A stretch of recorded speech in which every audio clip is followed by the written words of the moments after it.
कक्षा 8 विषय हिंदी। इकाई 4 कर्मयोगी लाल बहादुर शास्त्री। आप इनके बारे में जानते ही होंगे। वे हमारे राष्ट्रपति थे। लेखक परिचय। नाम शंकर दयाल शर्मा। जन्म तिथि 19/8/1918। मृत्यु तिथि 26/12/1999। जन्म स्थान भोपाल मध्य प्रदेश। विशेष। हमारे देश के राष्ट्रपति काल 1992 से 1997। लेखक परिचय। हाँ तो मित्रों, शंकर दयाल शर्मा हमारे 9वें राष्ट्रपति थे। उनकी प्रारंभिक शिक्षा मध्य प्रदेश में हुई। उन्होंने इलाहाबाद तथा लखनऊ विश्वविद्यालय में पढ़ाई की और MA LLB की उपाधि प्राप्त की। राजनीतिक जीवन में वे विधायक, सांसद से राज्यपाल, उपराष्ट्रपति और राष्ट्रपति पद पर रहे। हिंदी और अंग्रेजी दोनों भाषाओं में उन्होंने अनेक पुस्तकें लिखी, जैसे कि देशमणि, हमारे पथ प्रदर्शक, प्रतिष्ठित भारतीय, हमारे चिंतन की मूलधारा इत्यादि। शास्त्री जी के नाम के साथ कर्मयोगी विशेषण जोड़ना बिल्कुल उपयुक्त है, क्योंकि मुझे तो उनका सारा जीवन ही कर्म से भरा हुआ मालूम पड़ता है। शास्त्री जी सामान्य परिवार से ऊपर उठकर देश के प्रधानमंत्री के जिस महत्वपूर्ण पद तक पहुँचे, उसका रहस्य उनके कर्मयोगी होने में ही छिपा हुआ है। वे उन लोगों में भी नहीं थे जो भाग्य पर भरोसा करके बैठे रहते हैं और अचानक कभी सफलता मिल जाती है, बल्कि वे उन लोगों में से थे जिनको अपनी हथेली की लकीरों के बजाय अपने चिंतन और कर्म की शक्ति पर अधिक भरोसा होता है और वे क्रमशः अपने जीवन का रास्ता बनाते हुए आगे बढ़ते हैं। शास्त्री जी के लिए कर्म ही ईश्वर था और इसके प्रति बिना किसी फल की आशा किए संपूर्ण भाव से समर्पित रहते थे। यहाँ तक कि जब भी उन्हें फल की प्राप्ति के अवसर मिले, तब भी उन्होंने उस ओर हमेशा उपेक्षित दृष्टि ही रखी। उनका जीवन दर्शन गीता के निष्काम कर्मयोगी का प्रतिरूप था। इसलिए मैं समझता हूँ कि उन्हें केवल कर्मयोगी के बजाय निष्काम कर्मयोगी कहना कहीं अधिक उपयुक्त होगा। अच्छे उद्देश्य के प्रति दृढ़ आस्था, उस उद्देश्य को प्राप्त करने के लिए कर्म का भाव तथा उस कर्म के प्रति संपूर्ण समर्पण शास्त्री जी में ही है। ये 3 बातें मुझे उनके संपूर्ण चरित्र तथा जीवन दर्शन में दिखाई पड़ती हैं। संपूर्ण मतलब उनके पूरे जीवन में। उन्होंने अपने भाषण में अपने विचार व्यक्त करते हुए कहा था, यहाँ तक कि भले ही आप राजनीतिक क्षेत्र या सामाजिक क्षेत्र या किसी अन्य क्षेत्र में कार्य करते हैं, यदि आप उसमें सफल होना चाहते हैं, अपने दायित्वों का पूरी तरह से निर्वाह करना चाहते हैं, तो आपके कार्य और समर्पण तथा भक्ति और कर्म में समन्वय होना चाहिए। समन्वय मतलब समानता होनी चाहिए। मैं शास्त्री जी को सफलता का रहस्य उनके इसी महत्वपूर्ण चिंतन में मानता हूँ। साथ ही यह भी मानता हूँ कि किसी भी व्यक्ति, समाज और देश के विकास का रहस्य इसी भक्ति और कर्म के सिद्धांत में निहित है। शास्त्री जी का संपूर्ण जीवन श्रम, सेवा, सादगी और समर्पण का अनुपम उदाहरण है। उनके ये गुण केवल उनके कार्यों और विचारों में ही अभिव्यक्ति नहीं पाते थे, बल्कि उनको देखने से ही इन सभी भावों का एहसास हो जाता था। उनके अपने व्यक्तित्व में विचारों का अनोखा समन्वय था। वे जो कुछ कहते थे वही करते थे। जो कुछ भी करते थे वह एकमात्र राष्ट्र भावना की भावना से प्रेरित होकर करते थे। मुझे लगता है कि यह उनके चरित्र की एक बहुत ही बड़ी विशेषता थी, जिसके कारण देशवासी उन पर इतना अधिक विश्वास करते थे और उन्हें चाहते भी थे।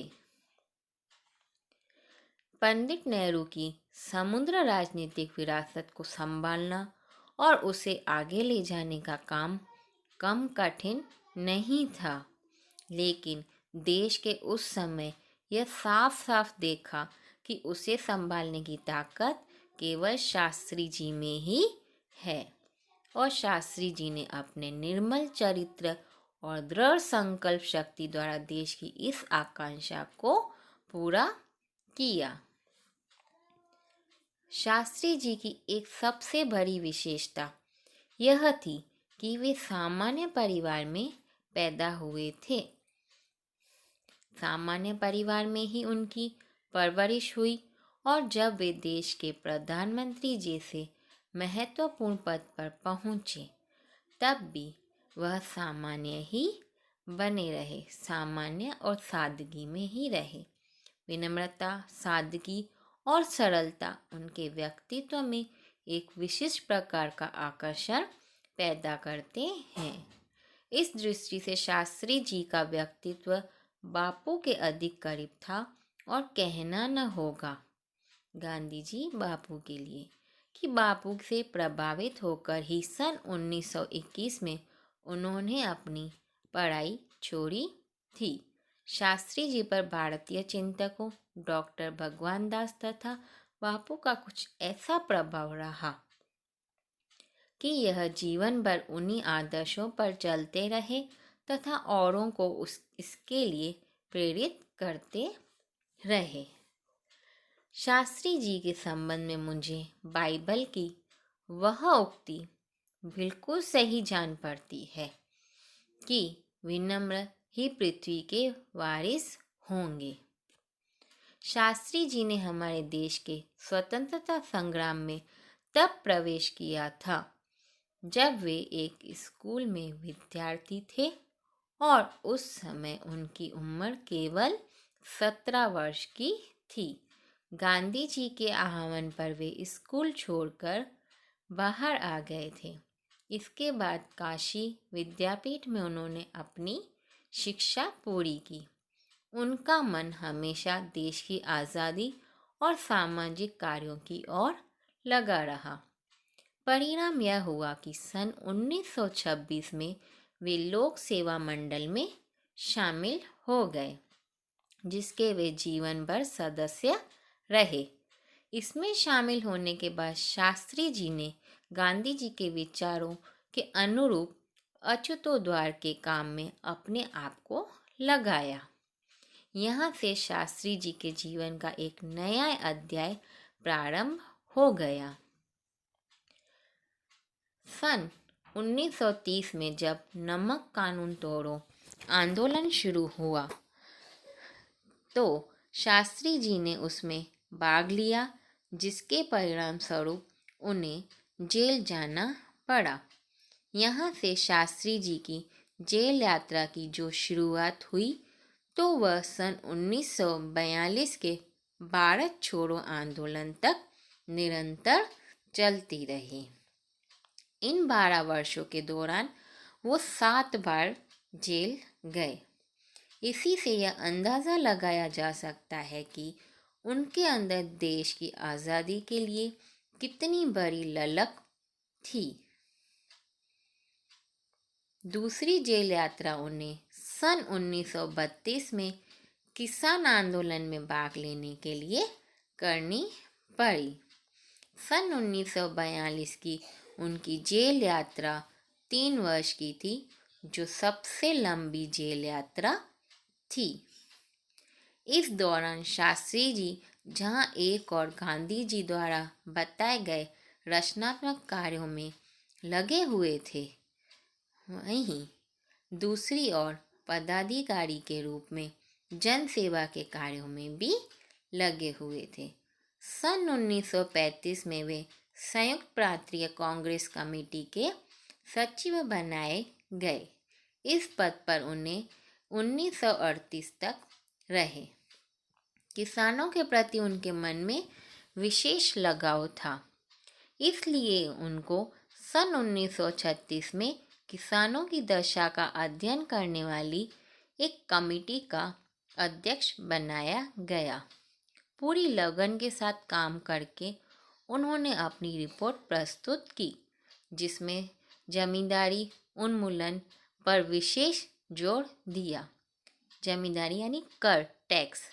इसके बाद 6 वर्षों तक इलाहाबाद की नगर पालिका से किसी न किसी रूप में जुड़े रहे।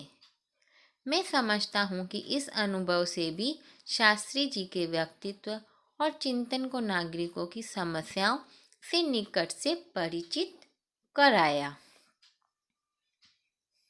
उनके पास ग्रामीण जीवन का अनुभव था।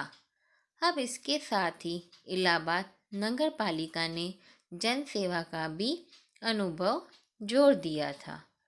लोकतंत्र की इस आधारभूत इकाई में कार्य करने के कारण वे देश की छोटी छोटी समस्याओं और उनके निराकरण की व्यावहारिक प्रक्रिया से अच्छी तरह परिचित हो गए थे। कार्य के प्रति निष्ठा और मेहनत करने की अदम्य क्षमता के कारण सन 1937 में वे संयुक्त प्रांतीय व्यवस्थापिका सभा के लिए निर्वाचित हुए। सही मायने में यही थे शास्त्री जी के संसदीय जीवन की शुरुआत हुई, जिसका समापन देश के प्रधानमंत्री पद तक पहुंचने तक हुआ। शास्त्री जी को भारतीय राजनीति की इतनी सही और गहरी पकड़ थी कि श्रीमती इंदिरा गांधी ने उन्हें अपना राजनीतिक गुरु मानते हुए कहा था कि उन्हीं के मार्गदर्शन में मेरा राजनीतिक जीवन शुरू हुआ। देश की आज़ादी के बाद उत्तर प्रदेश तथा केंद्र सरकार में शास्त्री जी ने भिन्न भिन्न 2 पद थे। उत्तर प्रदेश में उन्हें गृह मंत्री बनाया गया। बाद में पंडित नेहरू के अनुरोध पर वे केंद्र में आ गए। केंद्र में उन्होंने रेल और परिवहन, संचार, वाणिज्य, उद्योग और गृह जैसे महत्वपूर्ण मंत्रालयों में मंत्री पद संभाला। इन पदों पर रहते हुए शास्त्री जी ने अपनी जिस प्रशासकीय दक्षता का प्रमाण किया, वह हमारे देश के लिए एक उदाहरण है। अपने मंत्रालयों के कार्यों में उनका दृष्टिकोण अत्यंत व्यवहारिक तथा सभी प्रकार की औपचारिकताओं से परे होता था। वे अपने को कभी भी अपने पद के कारण ऊंचा नहीं मानते थे। उनकी बड़ी सीधी सौधारणा थी कि वे जनता के लिए शासक नहीं बल्कि जनता के सेवक हैं।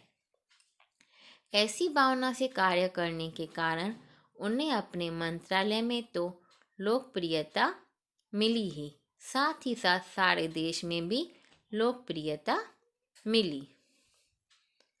इसी लोकप्रियता का परिणाम था कि पंडित नेहरू के निधन के बाद देश ने उन्हें प्रधानमंत्री के रूप में स्वीकार किया। देश के इस महत्वपूर्ण पद पर रहते हुए केवल 19 महीने के छोटे से समय में उन्होंने जितनी सफलताएं और लोकप्रियता प्राप्त की, वह एक उदाहरण है। शास्त्री जी के सामने अपना उद्देश्य बिल्कुल स्पष्ट था। उसमें किसी प्रकार का धुंधलापन या भटकाव नहीं था। वे हमारे देश के अत्यंत महत्वपूर्ण पदों पर रहे और इन पदों पर रहते हुए स्वाभाविक रूप से वे अधिकार संपन्न भी थे। लेकिन उन्होंने हमेशा आत्मसंयम से काम लिया तथा अधिकारों से अधिक कर्तव्यों को तरजीह दी। शायद इसीलिए शास्त्री जी इतने अधिक लोकप्रिय भी हो सके। उन्होंने अलीगढ़ मुस्लिम विश्वविद्यालय के दीक्षांत समारोह में 19 दिसंबर 1956 को शास्त्रों को संबोधित करते हुए कुछ इसी तरह के विचार व्यक्त किए थे। अपने भविष्य की मंजिल चाहे जो कुछ भी हो, आप में से प्रत्येक को यह सोचना चाहिए कि आप सबसे पहले देश के नागरिक हैं। यह आपका संविधान द्वारा प्रदत्त कुछ अधिकार देता है, लेकिन इससे कुछ कर्तव्यों का भी बोझ आता है जिसे समझना चाहिए। हमारा देश प्रजातांत्रिक है जो निजी स्वतंत्रता देता है, लेकिन इस स्वतंत्रता का उपयोग एक व्यवस्थित समाज के हित में स्वेच्छा से लगाए गए प्रतिबद्धता के तहत होना चाहिए। अधिकार, कर्तव्य और आत्मसंयम के बारे में यह अत्यंत महत्वपूर्ण बात शास्त्री जी ने कही थी, जिसे आज याद रखने की ज़रूरत है।